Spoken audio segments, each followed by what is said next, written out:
everybody, and welcome to Bright Founders Talk at Temi. Temi is an international software development company that designs, builds, and delivers software for sustainable businesses and promising startups. Welcome to our podcast, where we bring you the most inspiring stories of entrepreneurs and experts in the software development industry. Each week, we interview successful leaders who share their unique journeys and valuable insights.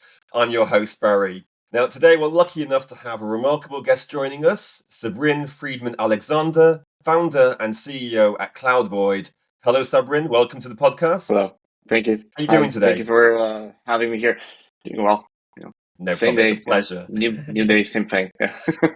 Lovely. Thank you so much. So thank you for taking the time out of your day to speak with us. I know you're busy. So normally in podcasts, we kind of introduce you and tell you about yourself, but who better to know about you than you? So please, could you introduce yourself and tell us a little bit about the company that you work at? Yeah. So, well, from a professional perspective, I've been over 2 decades in professional services solutions architecture for big companies, enterprises. And back in 2019, I founded Cloudvoid, which is a kind of a hybrid company that creates software that automates a big part of the managed services provider and the professional services realm.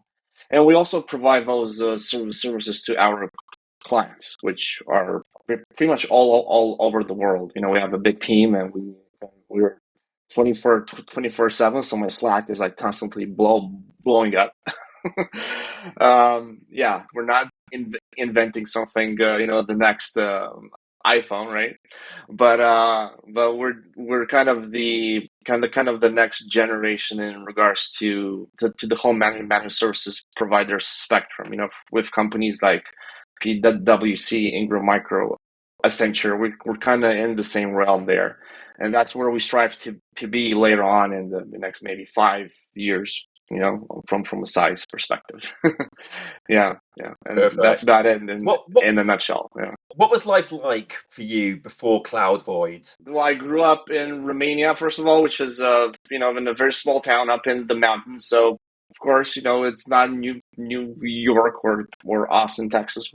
And the opportunities were very small, but I did have my first PC when I was like 7. And ever since, this has just been what I've been, doing. And at the age of 17, we moved to Israel. And being an immigrant family, from a financial perspective, you're not doing well. So I used to, go out and fix computers, fix stuff. And fast forward, I started working as a sysadmin after I went to the army. But because of the financial burden, to call it like that, I had to moonlight and do a lot of freelance work on sites like Elance and Odesk in the past, and now it's Upwork, right? And working in the morning at my day job and working during the nights, basically with multiple clients all over the world for the last 14 years, gave me a huge client base, right? A huge client base, contacts, and I started from like really small stuff, really, nothing too fancy, and slowly, I moved up and was working for really high-profile projects, and then also got like the top 1% freelancer on Odesk in like 2015. I think it was 2014. Congratulations. Yeah, thank you. And at some point in 2019, I left my day job because I was making more money just by doing what I do, right? As a freelancer slash consultant. And I said, okay, I'll start my own company. I had a vision for the future, and summing ideas by being in this trade for so long, you get to see so many things that you could say, this could be better, this could be done better. This is a huge lack of, because I've been on both ends. I've been the client when I was working at my day job, and other consultants and other companies would come to offer us services, software, all of that stuff. And now I'm on the other end where I know exactly, okay, what do I want to offer them that really, really, really matters. And I started Cloudvoid. Now, again, because I've worked with over like maybe 400 companies all over the world during my 14 years, I opted to open my business in the States because it's like a free market. You have everything you want. The payment infrastructure, the easiness of doing business, the people. I mean, it's very, very good. I have friends and other peers that have businesses in Europe, and they have so many regulations from a financial perspective, from a business perspective, taxation, GDPR, all of those things. You open your business in the States, it's like, everything is like there. You just take it, as long as you, of course, your business has a good business model and you have something to sell. Um, and I just started by myself, and I used my skill to build up the seed money, or the seed round. Right? There's no investment, and soon enough we took on a full-time employee, and just we went like that for multiple years, and now we're a huge team, multiple locations, offices all over the world. We have a lot of clients, and we have our and I mean, that's pretty much it in regards to the whole journey. So now it's like 2023, and we're still going at it, and we're adding more clients, and we're also working on developing our platform, our cloud platform, that we can hopefully in the next couple of years we'll be able to show the world what we made. And again, there's absolutely no funding, no investment, nothing. It's all done by us. The company is successful. We make enough money, right? And yeah, so we're not bound by the board of directors or board of investors and all that stuff. So, how's that journey? Was that really stressful in the beginning, or did you find it a pleasure? I don't know, because all my life I've been struggling with something. It's never been easy in general. So I'm really used to having a hard time, right? So for me, it's like, it's not like, oh man, this is so hard. I don't want to do it. It's like, no, I mean, there's no other option. I need to do it. So I'm kind of the wrong person to ask in regards to, what was tough for you, because for me, everything is tough, right? I mean, but you have to do it. There's no other option. It's like I have other options, so I just do it, and but at the same time, it's fun to go through specific processes which are hard and end up successful, right? Because that means that you're developing yourself as a person, you're developing your knowledge, your mindset, you're changing yourself with each hurdle, each blockage. And but the hardest thing that I can say is lack of sleep. To be honest, that's the only thing. Yeah, yeah. So, you mentioned lack of sleep there. So, and that leads me on to one of my questions about work-life balance. Do you have it? And if you do, how do you make sure that you follow the rules that you set? My wife. Yeah, my wife is the one who's like putting in You the rules outsource. of when you do stuff. I outsource that completely. So I have two kids, and my time in the day is spent in the mornings. No, I'm in a kind of, first of all, I'm in a cool kind of a situation where most of the business is done during Central Time in the States, Central Eastern Time in the States.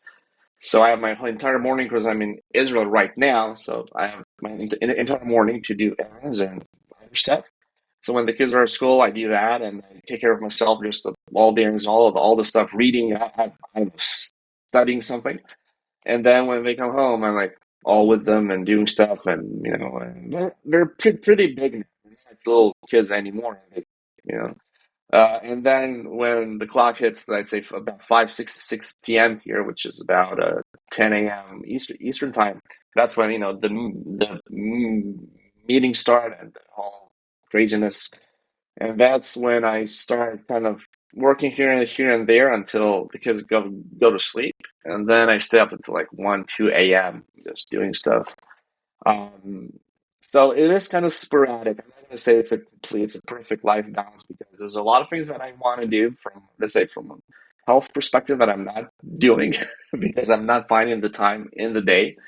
But I mean, I need to set time aside for the kids at least, because when I grew up, my dad was a businessman and was always away, and I was always alone. So that kind of reflects a little later on that you want to be there and you want to be able to balance. And one of the things that actually helps me to outsource everything I do. Outsource means I give my delegate a lot of tasks to my team members. I don't hold stuff that I want to do because I just want to do it because it's important. Just me needs to do it. No, pretty much I delegate as much as possible to everybody, so I'm not just one person holding someone, off or something on a time. That gives me the option of, okay, I don't have anything to do right now until my next meeting, so I'm just gonna do something else. Right? But it is hard. I don't think that you can have a work-life balance if you run a business.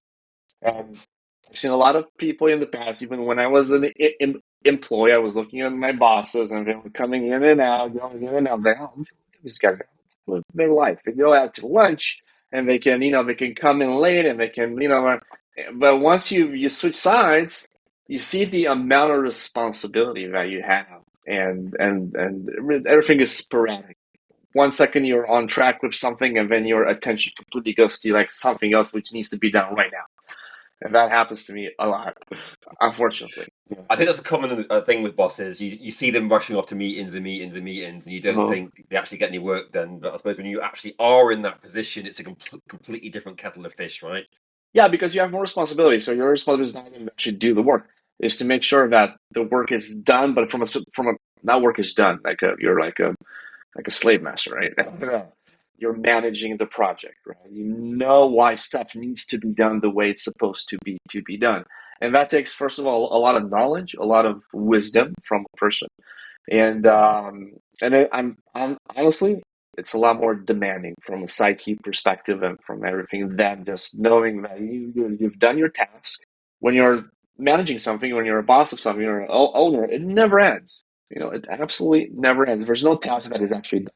If you think you finished, for example, your first website, for your company, like the commercial site. No. You finish it. 2 weeks later, you're gonna go through and be like, I can do this better. This doesn't belong here, or the text is not right. Doesn't resonate with me, who I am now. Let's go at it again. So I mean, actually, this is where we're at right now. We just finished doing a lot of stuff on our side, and I'm like, no. I mean, no. We've changed a lot of things, and we kind of changed our path and our direction. So now I need to change the whole thing. So it never ends. Yes. So for you, are you always in a position of growth mindset with your company, or do you ever have periods where you say, "Oh, maybe it's time to stabilize a bit before the next growth session"? No. So I like to read a lot. Most of my time, instead of watching TV show, which I would love to say, sit, after a long day and just watch something, and my mind just shuts off completely. No, I'm not. I need to be responsible and read this book. Because this is very good. So if you go and you think about Jeff Bezos and Amazon, that's just like a good example. He's saying, this needs to be a day one company. Day one companies are obsessed with growth, right? And if you're a day two company where you're like stagnant and you're just not doing anything new, those companies fail. So that's basically, and that's why essentially any business needs to grow. I don't think there is one business where you can say, we've reached our goal and now we can just stop. We can stop the sales process because we have enough clients. We can stop this and we can stop that. And we see a lot of businesses that failed during COVID, of course, because, I mean, come on, that was a huge hit on the whole financial community and the whole thing. So by growing and ever growing, you're kind of bulletproofing yourself from outside effects on your business. From my perspective, like you cannot have enough clients, right? For example, right now we're at a point where we have enough. Trust me, like I could be at this point for the rest of my life, and I would be fine, and I would be great. But it's not, it's but you think, okay, maybe what's gonna happen if, let's say, 3 or 4 of those clients leave, right? And then you're like, oh, now you need to go and search for more. You as a business needs to grow to its full potential. If you don't grow to your full potential and you stagnate, you're kind of you're exposing yourself to a lot of failure. That's both external and internal also, right? A culture is also very important. If your culture is growth, where you have your processes where you get work, you hand it off, and you're like kind of your flywheel, right? Where your whole process is ever growing. You do this, you finalize, you release, and then you start all over again with a new thing. If I'm just trying to express what I think. I don't know. So yes, we're always growing. We're not never ever going to say, we're looking to open another restaurant. We're discussing this yesterday with our CEO, COO. We want to open another 2 branches and expand somewhere, in the northwest U.S. So it's from my perspective. Maybe other entrepreneurs or business owners could say, no, I have my quota, my exact goal, and I'm done. Me, no. I In mean, this no. We're gonna grow forever as much as possible. We're always gonna get new things out, and gonna do new things. And my mind is always churning and thinking, "Oh, this is a good idea. We should do this, or we should do that," and etc. So in this podcast, we're always interested in your perspective. So Mm-hmm. that's the primary focus Oh, for yeah. us. So thank you for sharing that with us. So you mentioned growth here, and in terms of growing the company and bringing in new talent, bringing on new people, what kind of qualities do you look for in potential candidates? We're looking for a mediocre level of skill, but we're looking for the interpersonal one is more important, and kind of the personality. People who were very good at their job, but from a technical perspective, but they were insufferable as a person. I mean, wasn't a team player. Created a lot of friction here and there. And I mean, this is kind of sorry. This is well known. That at the end of the day, the best performer is not necessarily the best what he does technically. He knows how to introduce himself in the team and to work inside the team in coherence with everybody, and not just try to be like a lone wolf of, I know how to do this. I'm like the best. I'm not gonna let anybody else touch this because this is mine. And then I'm gonna do it. No, the whole point of team, there's no I in team, right? So, so that's what we're mostly concerned about. Because skill, you can teach. Just go out very often, like hundreds of platforms, where you can study and perfect your skill. We also allow our employees take an hour a day if you want to do it. Go do a course here and there. You have CBD Nuggets. You got what's the name? Udemy. You have all those platforms. Other names. Do it. If it's interesting to you, go do it. It's great. But we're we're very loose with our employees in perspective. Where if you're a good person, if you understand the level of responsibility that you have inside of the business, and how important it is for you to do, we both reward from a monetization perspective, from a paycheck perspective, and also just from the leisure. But the employee can just, if he has something to do in the middle of the day, he can go out and come back and work later. There's no something like you have to be there from 9 to 5. Don't move, don't breathe, don't eat. When you're out, you're just out. I see a lot of TikToks of people being in like meetings at 5, like 4:59, 5 p.m. The guy's like packing his stuff, and then the other person like, no, we have like 45 more minutes to talk about stuff you don't care about. It's like, no, I'm out. So we support that, and we also we make sure that we don't invade into the employer's personal time. Basically, we reward you as much as possible, and you just need to give it back by doing your stuff, doing your job. Perfect. Sounds like a nice Mhm. working environment. It is Oh, important yeah. to have that flexibility and work-life balance. So thank you for sharing that with us. So these are the qualities that you look for in other people, but what qualities do you possess that have been useful for you as CEO? And you can be modest, or you can be as egotistical as you wish. Um, I don't know because my attributes are ever changing. The same as I grow a lot. I read a lot of philosophy books, and then I get a completely new perspective on things, and I change my whole mindset. But essentially, is I'm a very hard. I don't know when to quit. Kind of, um, I'm a perfectionist. I mean, yes, I'm actually I think I've honed the art of being a perfectionist, where I have the option. I have the ability to stop and say this is good enough, and it's perfect, and I don't need to spend more time on it and just revisit it later on. And my ability, I mean, one of my abilities that I love the most is the fact that I'm if you say I can say correct, an out of the depths. I can teach myself. Hmm. I've yeah, I have the ability to absorb information very fast, and I keep it and I understand it from a logical perspective also. So that helped me out a lot because I can sit and concentrate and for 2 hours reading some nonsense and I understand it and that it works. I don't know, yeah, and I love knowledge. I love just acquiring knowledge. That's why I read that so much. I spend my time. I have a math book right here next to me. What does that have to do with my job? Absolutely nothing, but it works on the logical side of the brain. So you It, gotta work it definitely on gives that. an So it definitely gives us an insight into your mind. So thank you for sharing that with us. yeah. So you mentioned reading and books quite a few times now. So is there a particular book that has had a really big impact on the Yes. way that you think and the Yeah. way that you run your company? Let's hear it. Okay. So there was this first book. Now don't really remember who wrote the book because I'm never concentrated. I even skipped the whole preface and I don't care about that.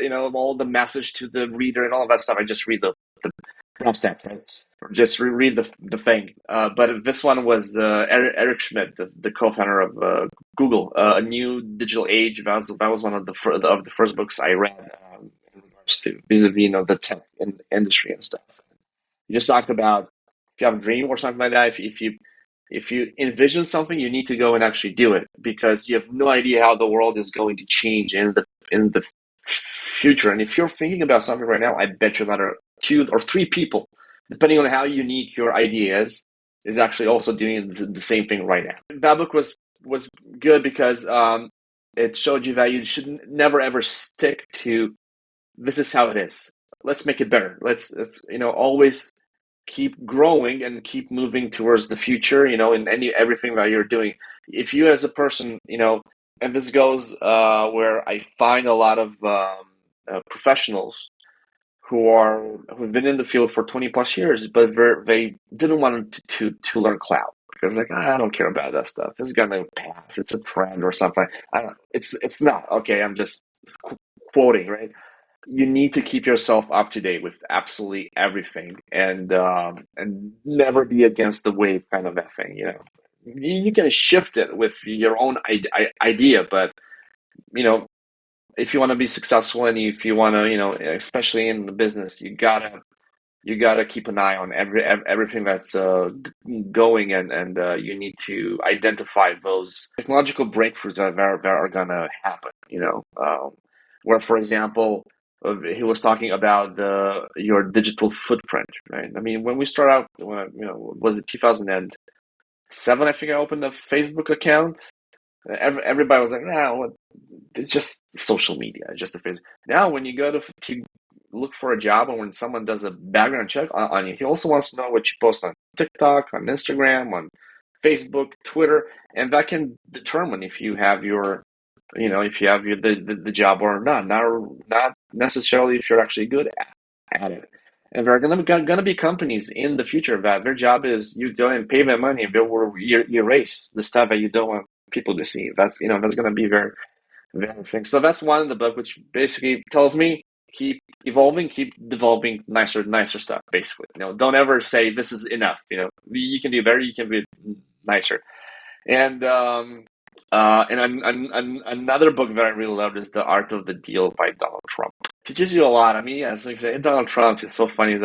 Dude, that guy is really really smart because there's one thing so when I read a book, there's just one thing that just sticks with me. I don't really need to remember the whole book. I just take out one phrase of that book that I take with me. From The Art of the Deal, he basically says that successful businesses invest a lot of money on their internal processes. As long as the owner of the business and the make sure that the business is as streamlined as possible, like just squeezes every drop of streamlining and automation and all that stuff, the business is going to be successful because a lot of businesses get caught up in just internal processes. They stop doing sales, they stop focusing on the sale part, on the reaching out to your client part, marketing, innovation, because we're stuck on. I've seen other businesses that fail just because their internal processes are so convoluted that it just takes so much time for stuff to get done, right? So for example, in Cloudvoid, we automate the out of everything, right? That's our main thing. Automation, AI, for our internal stuff. I'm not saying this is not something that we do for our clients, right? But just for our internal stuff, because then, computers will do what you tell them to do, So, and they work 24/7. And, if I need to have someone to, even from the billing perspective, we have our APIs that pull data and pull stuff. And because we have like a mix of contracts that we have with our clients, and each contract stipulates something different, and it's a different billing method. And we used to have one person who would do that, would do the actual billing part of things. And I'm like, yeah, but that's, it's slow. And I need to pay someone to do that. So what we did, we created our own internal system that's based on APIs. It sits in Azure and just pulls a lot of stuff, reads a lot of data, and automates everything in regards from the billing. So that's, for example, billing is something that nobody needs to spend their time with, right? Or when we have onboarding stuff for our clients, we use something like Power Forms, or to make that as automatic as possible. Where we input the client inputs the actual data that they have, and then it gets parsed for some different processes, and when usually onboarding of a client in our business takes weeks, we can do it in a day or two. Yeah, and in general, just I like to read. Going back to the books now, I like just to read. So because there's a lot of nuggets that you can find in each and every book that you read. Doesn't matter what it is. Kind of linked to that, it's interesting that you chose those two people. So if I were to ask you, if there's Mhm. anyone in the world that you'd like to swap roles with for the day, just to see how they run their business and compare it to yours, who would you choose and why? Steve Jobs.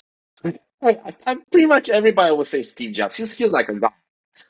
I'm just kidding. I love that person. I love him because it's just amazing. I honestly think he's the last greatest inventor. In his of. I mean, I don't think we've done anything more, that much of a true technological breakthrough than what the iPhone gave to us and the iPhone. I mean, I was just as an example, I was a Windows user my whole life, and then in 2017, I just got a MacBook. It was sent to me by one of my former employees because they overstocked, and it was like, do you want a laptop? I was like, yeah, sure. The Mac was sat on my desk for like 3 months. I couldn't touch it. And when I just started using it, I cannot go back because their stuff is completely is beyond any. Yeah. So I mean, honestly, I wouldn't like to trade places with everybody because the way you run your business is based on your personality, the way you are. So I couldn't run my business the way he does it because we're two completely different people. Maybe you could get some insight here and there, but you will never be able to get to mimic or to copycat the exact thing because that just requires you to be that person. So, you need to copycat the things that you can that are kind of out there, from a business perspective. But remember that your business will be successful based on your essence as a person, on your specific character, and not if you do what Jeff Bezos did or Steve Jobs did or Bill Gates did or anybody else that has a large company. You won't be able to do that because you cannot think as they do. It's a very unique trait. So one thing I would say to everybody: never compare yourself. Absolutely never compare yourself to that other person. Never try to do the stuff the way they do it. Listen to them. Like, listen to what they have to say. Read about them. If they have books out there that that give some insight into their processes, but make sure that you do you, and don't try to copy anything else because it's not going to be successful. And you're going to be very, very successful if you indeed think of what's unique with you. For example, what's unique with me, I'm extremely customer centered. Like, our responsiveness level is like, someone has an issue or a client has something, like this, like a minute every second, someone is there. So because I'm that, sensitive to just being very serviceable and just giving good service, I worked on the internal processes which gets the request to the correct person in time, right? And that's unique because we go out and we acquire clients, and it's the same thing. Like, oh man, I've called them like 6 times, and they haven't answered. I mean, the other MSP. Like, and for me, it's extremely weird. When someone says that I've been trying to reach out to them, they haven't answered, they haven't done, but you're giving them your money to give you service. Either they're understaffed, or I don't know what. But again, maybe very intro processes where the request is in some void out there until someone finds it. And one thing I have seen in the past is where the business has an income of X, right? And the owner takes the profit, does like the full revenue thing where he takes the money, the profit from the company, because that's why he opened the company. Nobody opens a business just because they want to be so full of philanthropic, right? They want to make money, right? And I've seen a lot of them where they take out absolutely everything. Okay, I made 100 grand of this stuff. I'm gonna take out 95, and it's gonna leave 5, and then there's no room to scale. So financial education is extremely important. And by the way, that's something I read. Not something I read, but I've also read in general, Rich Dad Poor Dad. I think you've heard of that, of that books, and I've read more of his series of books. And financial literacy and education is extremely important, especially in the business. So anyway, I think I digressed a little bit from your question, right? But it's perfect. You answered some other questions that I was going to ask. So your foresight, thank you for that. You made my job a bit Yeah. easier. So you did mention void in there, and then it brought me back to your company's name, Cloudvoid. What was the reason for choosing that name? I'm curious. I wanted to be weird, and I wanted to when you say Cloudvoid, I wanted to be like, you can say it in one kind of a, I don't know, in one kind of flow. I don't know, because I was going cloud this. There are a lot of companies, cloud workers, or I don't know. Anyway, you have a lot of companies that try to incorporate the name cloud, and it never goes well. It's like Cloudvoid. You just say, you don't need to stop and say cloud services. Cloudvoid. Hmm. Uh, I like yeah. it. It's easy to remember as well, isn't it? Yeah, that's the point of it. I mean, a lot of companies. But if you want to think about the meaning that I found later on, because we really fill a void, and wherever we go with our smiling faces and our great service and our brains and all of that stuff, right? So I think it kind of goes into it. And the cloud ones, because we specialize in cloud, and everything we do with the intro and development of our platform is going to be called Zenith, by the way, is cloud-based. Is going to be a cloud platform. I'm sensing a pattern. I like it. Yes, I really do like it. So unfortunately, we are starting to come towards the end of this session. But I always like to ask a question, and you did kind of address it earlier on in this interview, where you mentioned the importance of being yourself and not trying to be other people. But let's say there's an entrepreneur watching you now and thinking, I've been thinking about becoming an entrepreneur for a while, but they're kind of like got some doubts or they're holding themselves back. What advice would you give to that person? Well, they need to realize what's holding them back, first of all, and they need to work on what's holding them back. For one thing that held me back a lot of years from opening the actual business was a lack of just money, funds, being able to invest my time without getting paid or getting anything, for a specific amount of time. So that was my holding back thing, right? So just concentrate on one thing at a time, because if you think about all of these things, we're like, okay, I want to be an entrepreneur. I'll say I don't really like that word that much because it's overly used. You want to be a business owner, right? You want to create a business and to make a change, because whoever creates a business also has the option to make a change, right? So you need to sit and but not overwhelm yourself with, okay, now I need to do this, and I need to get this bank account, I need to open the business, and what about taxation, regulations? Where am I going to get the money? What name am I going to give the business? What are my idea is like so complex. So how am I going to even get it out there?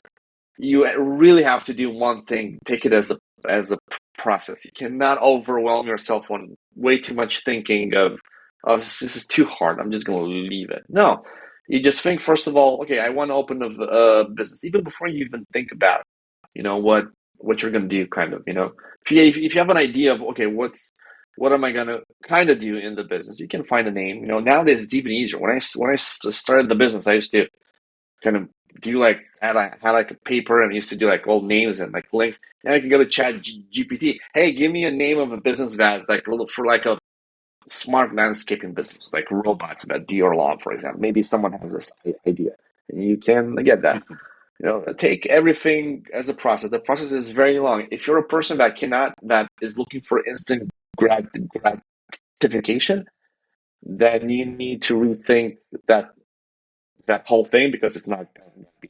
It's a very long process, and success is, depending on you as the person, you might never ever feel successful. Doesn't matter if your business is, because your bar is so high, right? For me, I'm not yet successful. No, I'm not. I don't think of myself as successful. I have so much more to That's do and to modesty get. there. No, I don't know. So I mean, just relax and chill. Just as don't overwhelm yourself. Take it systematically. Work on the stuff as in your near control. Don't think about the things at the end. You first take care of the first thing: opening your business, getting a name, getting a logo.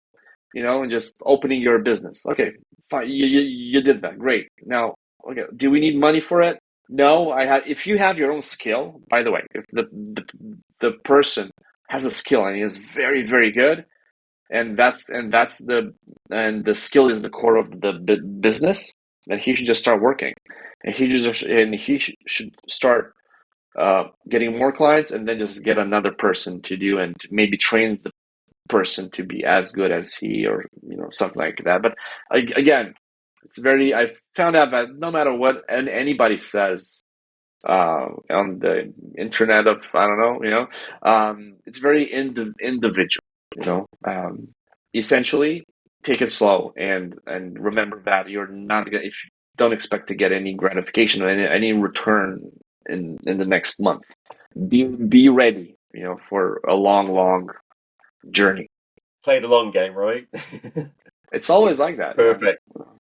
Yeah, sure. Lovely. Thank you so much for the advice. Very useful, very insightful. Thank you for sharing your expertise with us. So again, I just want to thank you for talking with us today. It has been an absolute pleasure. Same here. Thank you very much. Yeah, it's been great. That was Sabrin Freedman-Alexander, founder and CEO at Cloudvoid.